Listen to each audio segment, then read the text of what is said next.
দিনটি ছিল 1948 সালের 30শে জানুয়ারি। নতুন দিল্লির একটি সুবৃহৎ প্রাসাদ বিড়লা হাউসের প্রাঙ্গণে হত্যা করা হয়েছিল মহাত্মা গান্ধীকে। তার ঘাতক ছিলেন নাথুরাম গডসে। হিন্দু জাতীয়তাবাদের প্রবক্তা, রাজনৈতিক দল হিন্দু মহাসভার সদস্য ছিলেন তিনি। হিন্দু জাতীয়তাবাদী অধা সামরিক স্বেচ্ছাসেবক সংস্থা রাষ্ট্রীয় স্বয়ংসেবক সংঘের RSS একজন প্রাক্তন সদস্য ছিলেন গডসে। গডসে মনে করেছিলেন এর আগের বছর 1947 সালে ভারত বিভাজনের সময় গান্ধীজি মুসলমানদের পক্ষে খুব বেশি সহায়তা করেছিলেন। প্রত্যক্ষদর্শীদের মতে 5টার কিছু পরে গান্ধী বিড়লা হাউসের দিকে লনে যাওয়ার সিঁড়ির মাথায় পৌঁছেছিলেন। সেখানে তিনি প্রতি সন্ধ্যায় সর্বধর্মের প্রার্থনা সভা পরিচালনা করেছিলেন।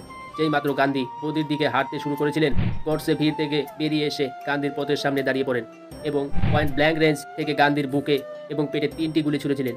গান্ধী মাটিতে পড়ে গিয়েছিলেন। তাকে বিড়লা হাউসের তার ঘরে ফিরিয়ে নিয়ে যাওয়ার সময় সেখান থেকে কিছুক্ষণ পরে একজন প্রতিনিধি এসে তার মৃত্যুর কথা ঘোষণা করেন। জনতা গডসেকে ধরে ফেলে এবং পুলিশের হাতে সমর্পণ করে। গান্ধী হত্যার বিচার 1948 সালে মে মাসে দিল্লির ঐতিহাসিক লালকেল্লায় শুরু হয়েছিল। প্রধান আসামি ছিলেন গডসে এবং তার সহযোগী নারায়ণ আপটে। একই সঙ্গে সহ আসামি হিসাবে আরও 6 জনের বিচার শুরু হয়েছিল।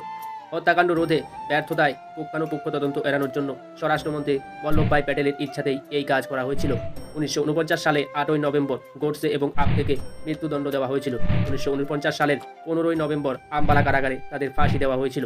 কিন্তু আজ পর্যন্ত গডসের গান্ধী হত্যার আসল কাহিনীটি লুকোনো হয়েছে, যা আইন, আদালত বা পুলিশ বিচার বিভাগ ব্যবস্থা কোনোতেই তা বিস্তারিত বলা হয়নি। আসলে কেন গডসে গান্ধীজিকে হত্যা করেছিলেন, আজ এত বছর পর বেরিয়ে এসেছে তার আসল সত্যতা। আপনারা যদি এর সত্য কাহিনীটি জানতে চান তাহলে পরের ভিডিওটির জন্য অপেক্ষা করুন। এবং এ বিষয়ে একটি বক্তব্য বেরিয়ে এসেছে যেখানে তিনি জেলে বন্দি অবস্থায় লিখেছিলেন, why I killed Gandhi. Nathuram Godse লিখেছেন, আমি গান্ধীজিকে কেন হত্যা করেছি, এবং বলেছেন আমি গান্ধীজিকে হত্যা করিনি বরং বধ করেছি। তো আপনারা যদি আসল কাহিনীটি জানতে চান তাহলে আমার চ্যানেলটিকে সাবস্ক্রাইব করুন এবং পরের ভিডিওটির জন্য অপেক্ষা করুন। ধন্যবাদ।